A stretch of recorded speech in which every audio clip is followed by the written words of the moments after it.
Welcome back to What Arty Noobs with General Disturbance. This is the E25, the Invictus 25.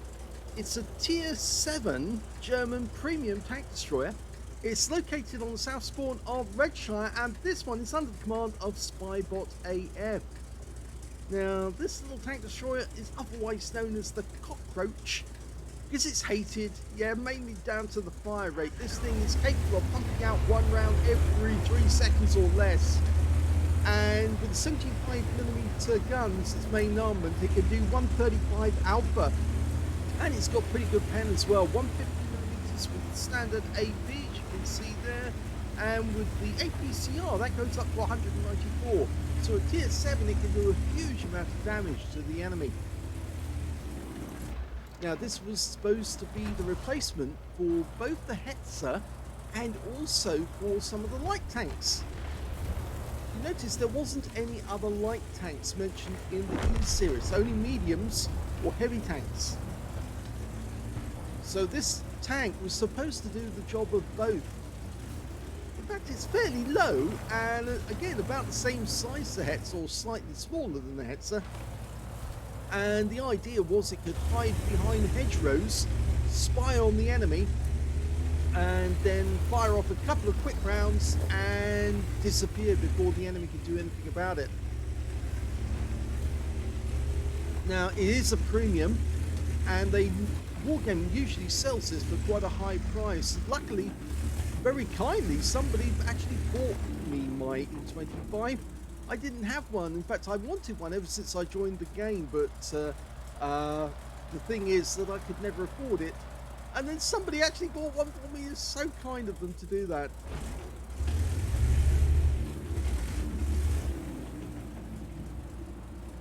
Now, it's actually made by the Argus company, and the design was very similar to the Hetzer in many ways.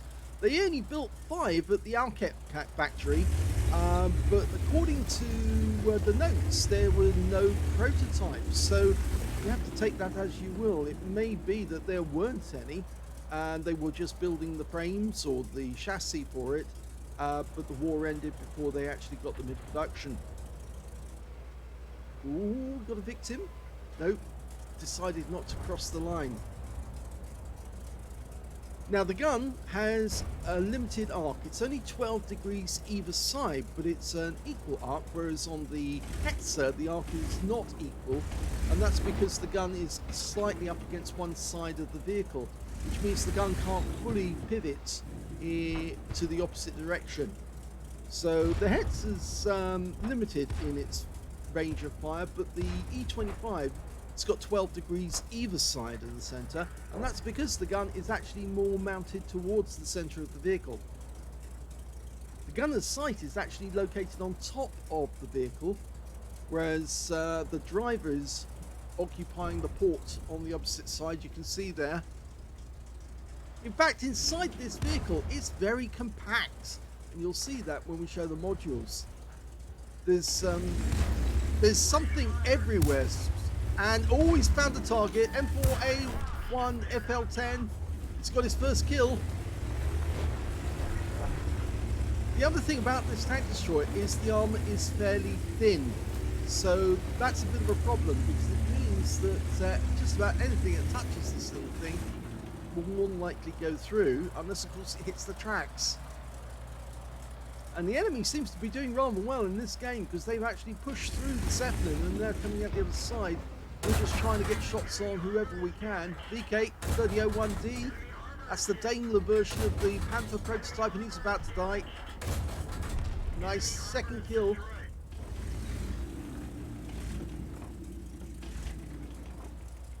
It's got excellent mobility, this thing. In fact, actually, sometimes it could be regarded as being too mobile. That means you actually come up against a particular thing you want to aim at, and you pivot the vehicle or traverse the vehicle, and it over traverses, and you have to drive back or pivot back to get it online. It's got a very low profile, incredible camo qualities, and excellent aim and accuracy, very high DPM because of that 3-second shot.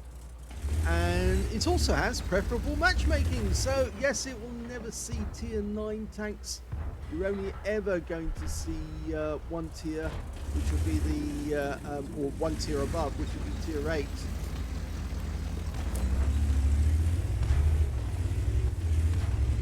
At least I think it's tier 8.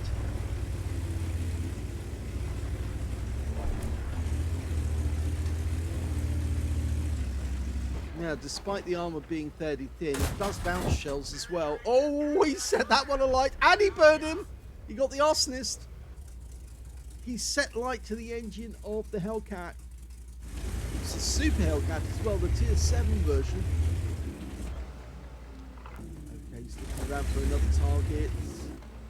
There are some enemies over there. In fact, there's a couple in the village. Just can't see them. There's an SU-152. Can we get shots? Yes, we can. He's going for the right-hand side, which of course is easy side to pen. He's getting nice shots on this guy. And a kill shot.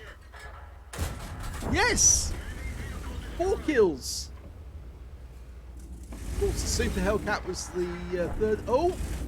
We lost the chance to get that one. That was Skoda T25 dying. And we briefly had sight of an 88, but he's gone. Okay, we've got a T25 AT covering us.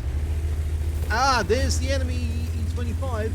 Now here's a priority target. We've locked on with the auto aim, and we're going to go for it now. We've got to go round the rock to get at him. Oh, ram! And a ram kill! But he did take a hell of a lot of damage from that. 177 hit points from the ram.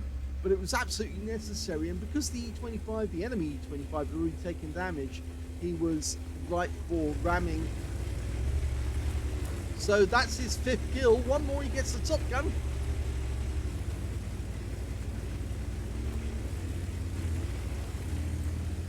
The other bad thing about this tank destroyer, you could say, is that it doesn't have a very high ammo count. You only get 60 rounds of ammunition, and really the rate at which you can burn through that ammo, that's not enough. You will run out fairly quickly if you just keep blasting away. He's going for the Type 64. Hello, Mr. Type 64. He almost nudges him, and he's got another kill. That's his Top Gun. And the enemy is capping. Now that might not be a very smart move.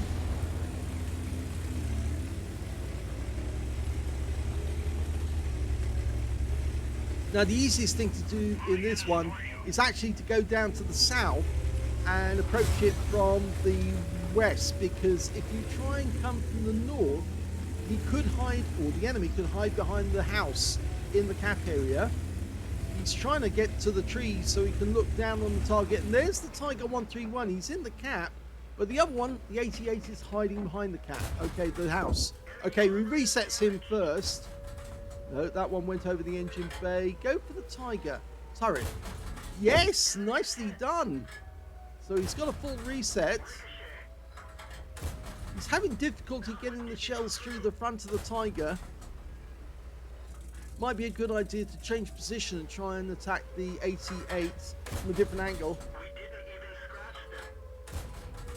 No, he's having a lot of difficulty because he's trying to fire at the mantlet. Now there's only 4 enemies left, but there's only 2 on SpybotAF's team. He's the only one, and the SU-14 won. And he's firing rounds in at the Tiger 131.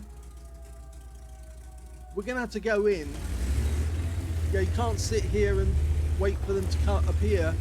And we can't guarantee that the Arty's going to get a reset. So he needs to drive in. Oh, careful, because you can flip on that. He's going to drive in. The Tiger's probably with outside the cap now, because there's only one showing, and that will be the 88. He's getting to a position where he can actually get a shot. He's going for the cupola. Yes, nice reset. Now he can kill the Tiger. Yes, well done. Now, the 88 has had enough, and oh, the Arty gets the kill. And that means now there's only 2 enemies left, and they're both Arty. And oh, we got a bit of a lag there. A lot of lag. What's going on here? Okay, now we're back in action, but that was a big lag spike. And we've got the AMX-13F3, he's coming for the ram, and well, that didn't work out too well because he's quite a light tank. This is quite a heavy one by comparison, 30 tons. The AMX-13F3AM is only 18 tons, so of course that was a bit of a disparity, but it earned SpybotAF his Radley Waters, because that was his 8th kill.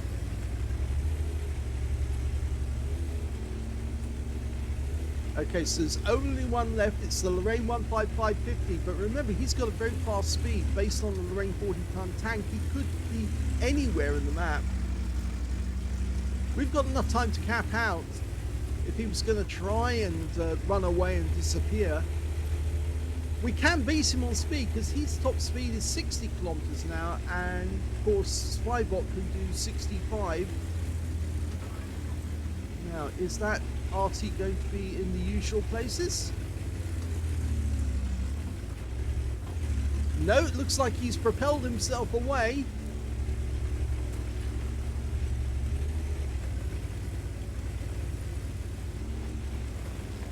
So we're going to have to do a circuit of the map, I think, to try and find out where he's gone.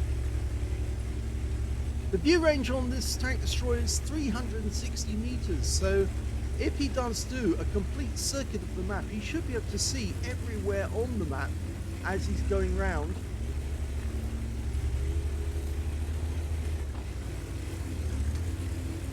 He's elected to go up on top of the hill to have a good look around. It will make his view range, well, it won't increase his view range, but it will enable him to see over a much greater range.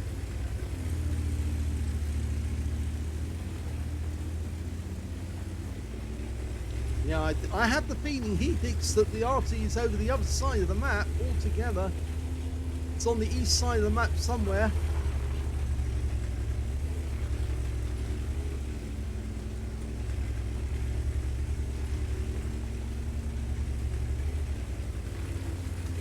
He didn't check in the corner at A8, but I think he's guessing that no, there wasn't anyone there.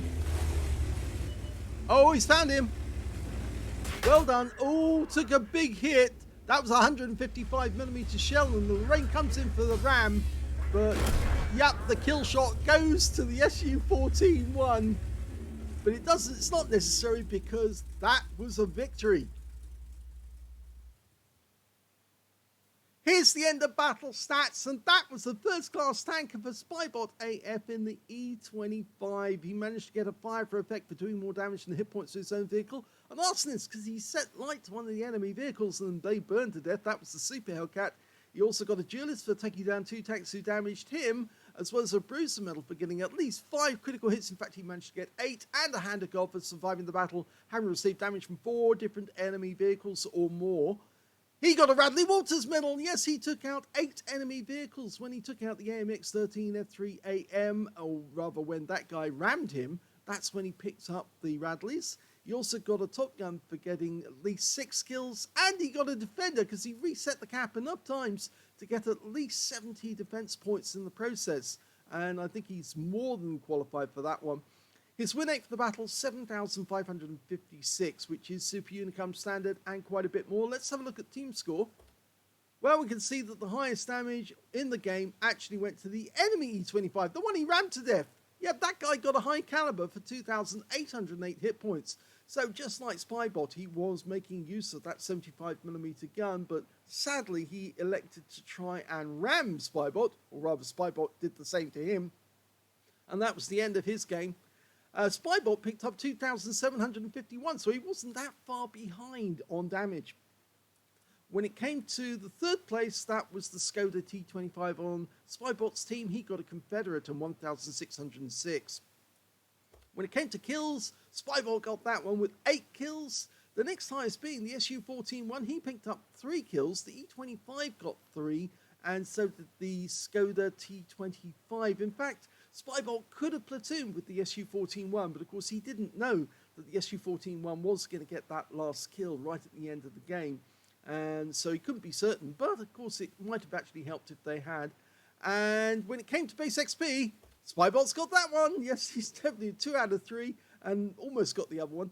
1,357 base experience points to Spybot, 931 to Skoda, and 724 to the Tog 2. He was the only player to get over 1,000 base in the game.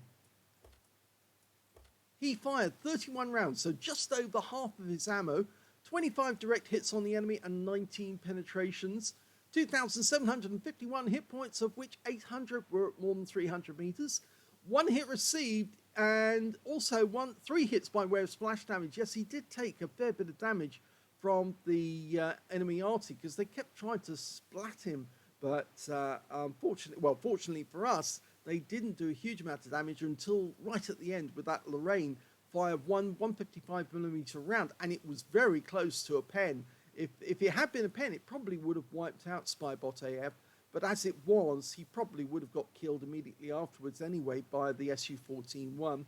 But yes, he did get splashed 3 times. He spotted 2 enemy vehicles, those were the Arties.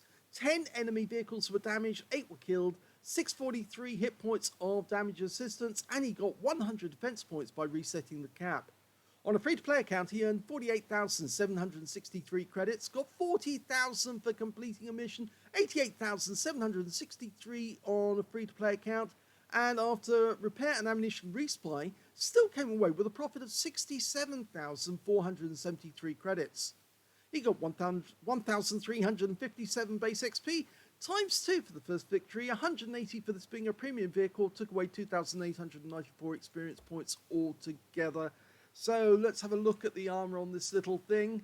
It's, yeah, if you look at it like that, you think, oh, well, it's not so bad. But actually look at the armor. You can see at the front of the vehicle, it's only 50mm, but with the angling, it goes up to about 100. So it's actually fairly strong on the front, but you can pen it. Most vehicles with a 75mm should be able to pen the front of an E25. It's the sides that are actually weaker, because you can see here, it's only 30mm on the side. And even with the angling, that's only going up a little bit. And of course, that little cupola, the machine gun cupola there, is actually a weak spot with 30mm. So if you are having difficulty trying to pen an E25, just go for the cupola. You should be able to get that. The mantlet, of course, is very, very strong because, of course, spaced armor and all that as well. If we look at the live version, so you can see where you should hit it, well, anywhere, because just about anywhere on this vehicle is a pennable shot for a 75mm gun. Okay, let's have a quick look at the modules. That's not the modules. That's the modules. So you caught me while I was in the middle of uploading a replay. Right, the E25, we'll go to the full screen. You can see that the driver's sitting up front. There's his little viewport. The gunner's got a little viewport on top, actually, of the vehicle. That's his gunner's sight. He's got an ammo rack right next door to him, and there's another ammo rack right next door to the driver. And the loader is actually sitting at the back on the right-hand side of the vehicle. The commander is sitting on the left-hand side. He's got the radio. Yes, this, I think, is the deep store of ammunition. That's what they were intending. And these ammo stores here are for the ready rack, or the ready store, for the loader to shovel into the breach as soon as he's ready. Fuel tanks at the back sandwiching the main engine, and it's kind of compressing everything inside that hull. There's not much space, and the transmission is directly behind the engine, although technically I suppose that gives it easy access for the crew. Not from, I don't think from inside the vehicle, but mainly from outside the vehicle. They just pull up the hatch covers and get access to it. But look at those huge fuel tanks. This thing is right for a shot. If you can hit the rear of the vehicle, you're more than likely going to damage something, because there's just no space for a shell to miss the engine or the fuel tanks. So yes, it's quite a vulnerable little tank destroyer, but it is also very deadly to the enemy. I hope you enjoyed that replay. It's certainly very fun to see a Radley Waters on Redshire. If you did, please give this video a like. Do subscribe to our channel. Leave a little comment down below because it feeds the algorithm. And thank you for watching.